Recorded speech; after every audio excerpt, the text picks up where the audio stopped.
building a competent team. This one's also really hard for people because they think they should be able to do everything by themselves, but that's just not a reality. And it also scatters your energy when you could be focused on your positive attributes and your own skill level. Some members of your team should be your family, including your partner and your children. Without family support, especially the nuclear family that you live with, running a business is going to be a lot harder because you're going to come home from a hard day, and if you can't vent to your partner, then you're going to have all this pent-up energy, and that's just going to be reflected in your work the next day. Your friends and your acquaintances. Really only have friends that are going to support you in your endeavors. Not to say that they have to agree with everything you do because you want your friends to challenge you, but you also want to be friends with people who aren't going to constantly tell you you're doing something wrong, you should do it this way, you should do it that way, or why are you even trying, you're not going to succeed. So really your friends are a huge part of your team. They need to be there encouraging you, coming to see you as a practitioner so they could give you some constructive criticism. It's really important that you do build this great friends and family team around you because you're going to need that extra support.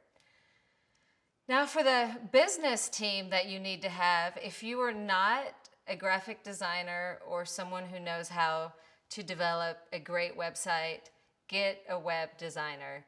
Get someone that can do your search engine optimization. Get someone that can really bring your vision into the digital world so people will look you up and actually want to come to you. You could be the best practitioner out there, but if people can't find you on the web or your website isn't appealing, they may just skip over you and go to someone less competent just because they had someone who knew how to make a great website. A business consultant. I worked with a business consultant for years. Her name is Joy Keller-Weidman from Holon Consulting, and she was great.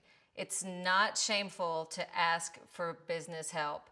I didn't go to business school. If you did go to business school, you may not need a business consultant. But if so, there are people out there, this is their expertise to help you write your business plan, make your mission statement, fulfill your vision, and their entire purpose for being with you is to see your business succeed. You also want to become friends with your banker and your lender. Eventually, you may want a bank loan for your business. And if you don't have a personal connection with your banker, they may be less likely to help you get the loan when you want it. In our profession as acupuncture and traditional Chinese medicine, some people look at us like, oh, that's not a real business model, or I don't even think they really see clients. It's just something that they do on the side.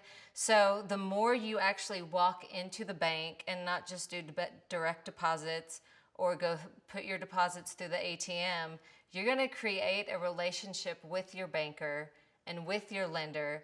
And not only will they help you in time when it's time to get a loan, they're actually going to become your clients as well, because the more you go in, the more they're going to ask about the services that you provide. Your accountant and your bookkeeper. Accountants are really intimidating to a lot of people because they say, well, I don't really make enough money to need an accountant or need a bookkeeper. But the bookkeeper is a really great way to actually see where your money is being spent. If you don't have QuickBooks or you don't know how to run QuickBooks, the bookkeeper is going to be one of your best assets because they're going to notice where you may be spending money that's not necessary, and they can actually give you a better idea of what your profit and loss statement is and really where your business is on a quarterly level.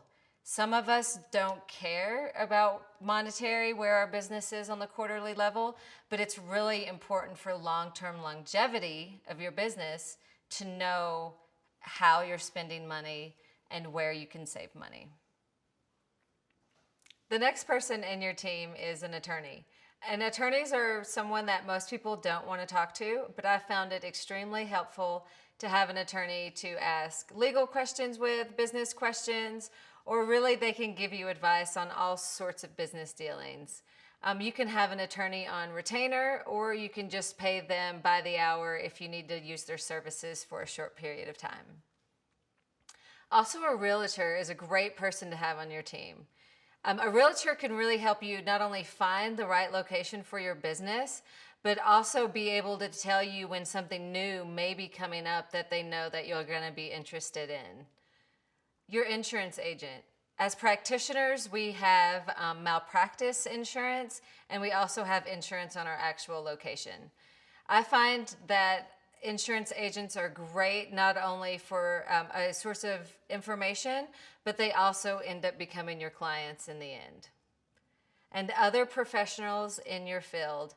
The other people in your field are going to be your best asset for your team. A lot of people think of the other practitioners as competition, but what I see them as is a constant resource. We can ask other professionals, what insurance agents they use and like, what attorneys they may like. We can ask about their web designer. We can also just use them as a source of inspiration. If there's someone in your area that you really aspire to be like, become their friend. Ask them out to lunch. We don't have to be in competition with each other for everyone in our field to succeed.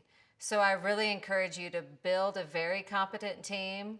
Ask for help when you don't know what you're doing, and just enjoy what everyone else has to offer. Everyone in your team is going to have something unique to offer that you're going to benefit greatly from.